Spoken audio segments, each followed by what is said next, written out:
Greetings. Let us learn about the normal stomach findings that you see during endoscopy. All right. And these are my acknowledgements.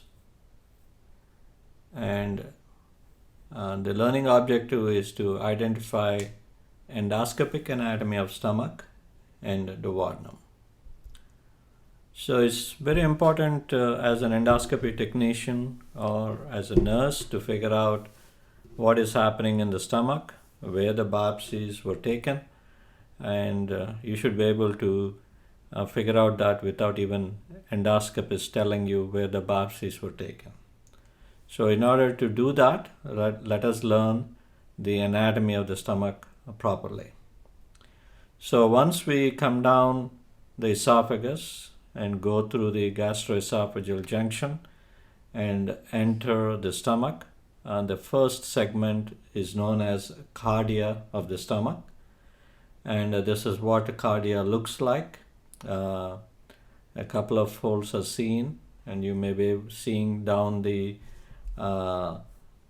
lesser curve. So once the endoscope goes down into the upper 1/3 of the body, you will see rugal folds. Here are the rugal folds that are going parallel, and you'll see a lot of rugal folds along the greater curve of the stomach and anterior and posterior wall of the stomach. You may not see many rugal folds on the lesser curve of the stomach. And as the scope goes down to the middle third of the body, again you'll see the rugal folds. And it's important to distend the stomach so as to open the rugal folds and examine in between the rugal folds. As the endoscope goes down into the distal third of the body, you will see the rugal folds ending and portion of the antrum is seen from a distance. So here is the body of the stomach, and from here this is the antrum that you're seeing from a distance. And as you enter into the antrum, the folds that you have seen, the longitudinal folds, the rugal folds, are no longer seen. It is a smooth lining, and you may be able to see the pylorus as you're seeing here. This is the pylorus, and as you push the scope further, you will see the pylorus much more clearly. So we examine the cardia, the upper 1/3, middle 1/3, and lower 1/3 of the body of the stomach, antrum, pylorus. And then we pull back the stomach to come back to the antrum, and then look up to see the incisura. This is the incisura on the lesser curve, and this incisura is the transition point between the antrum and the body of the stomach. So this is like a ridge that you see, and it's important to look up to see the incisura. And as you look up further and pull the scope back, you will see the lower half of the lesser curve. This is the lower half of the lesser curve.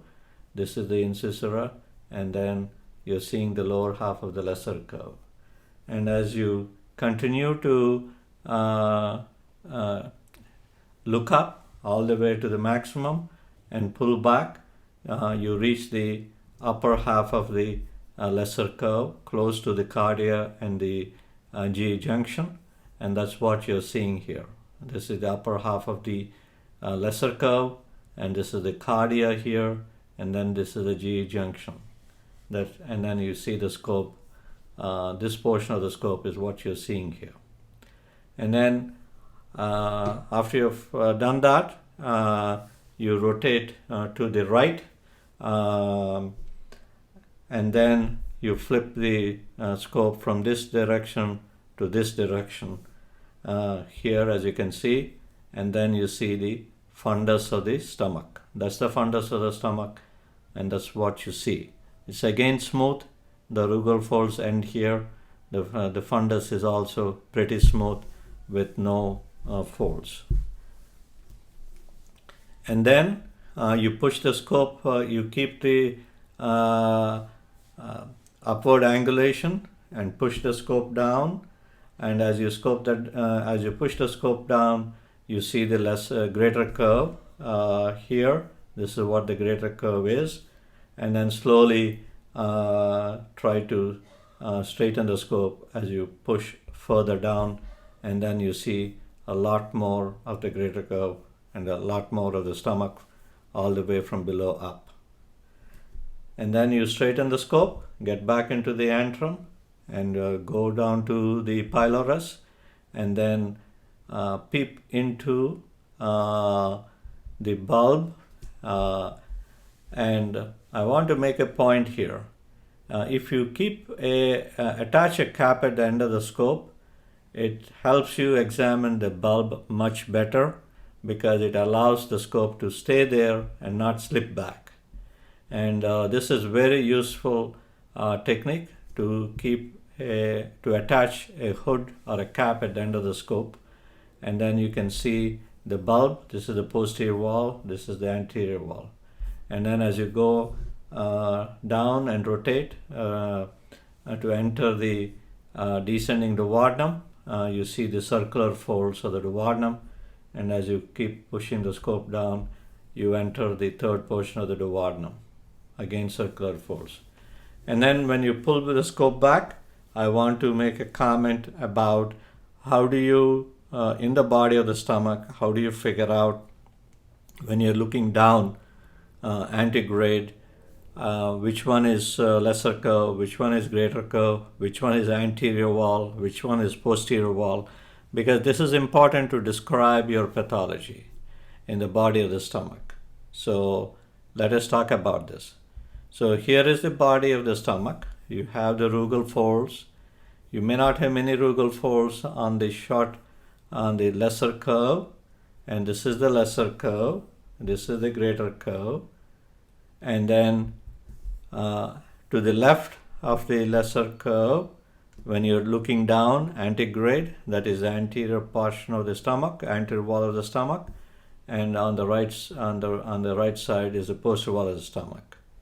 So you may have your orientation with your lesser curve at 12, and then if you have that, 6 o'clock will be greater curve, 9 o'clock would be anterior wall, 3 o'clock will be posterior wall.